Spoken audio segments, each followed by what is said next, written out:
যুক্তরাষ্ট্রের নবনির্বাচিত Republican president Donald Trump দায়িত্ব নেওয়ার পর হোয়াইট হাউসে তার প্রথম দিনেই অভিভাষণ এবং মেক্সিকো সীমান্তে দেয়াল প্রশ্নে বেশ কিছু নির্বাহী পদক্ষেপ নেবেন বলে ধারণা করা হচ্ছে।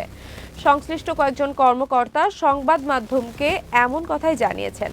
নাম প্রকাশে অনিচ্ছুক কর্মকর্তারা জানান, ট্রাম্পের নির্বাহী ওইসব পদক্ষেপের ফলে কেন্দ্রীয় অভিবাসন কর্মকর্তারা অপরাধের রেকর্ড নাই এমন মানুষদেরও গ্রেফতার করার এখতিয়ার পেয়ে যাবেন।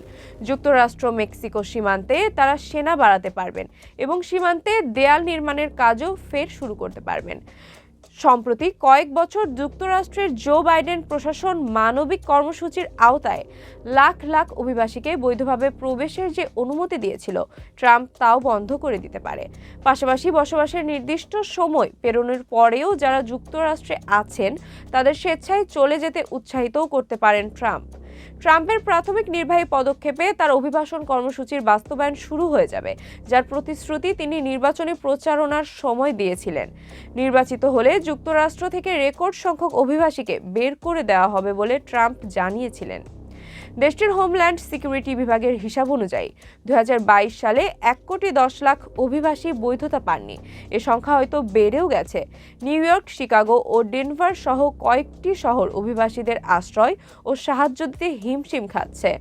ট্রাম্প এখনও ক্ষমতা নেননি, প্রক্রিয়া প্রাথমিক পর্যায়ে রয়েছে এবং 20 জানুয়ারিতে ট্রাম্পের অভিষেকের আগে তার এ পরিকল্পনা পরিবর্তনও হতে পারে।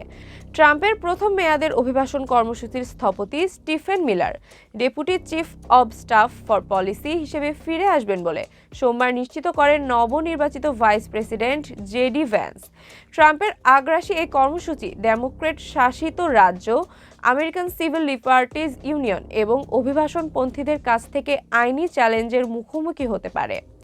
ট্রাম্পের নির্বাহী আদেশে সীমান্ত নিরাপত্তার বিষয়টি নিয়ে কাজ শুরু হবে জানিয়ে এই দুই কর্মকর্তা সংবাদ মাধ্যমকে বলেন, সীমান্তে দেয়াল নির্মাণের জন্য তহবিল উন্মুক্ত করতে ট্রাম্প সীমান্তে ন্যাশনাল গার্ড সেনা পাঠাতে চান, অবৈধ অভিবাসনকে জাতীয় জরুরি অবস্থা ঘোষণা করতে চান।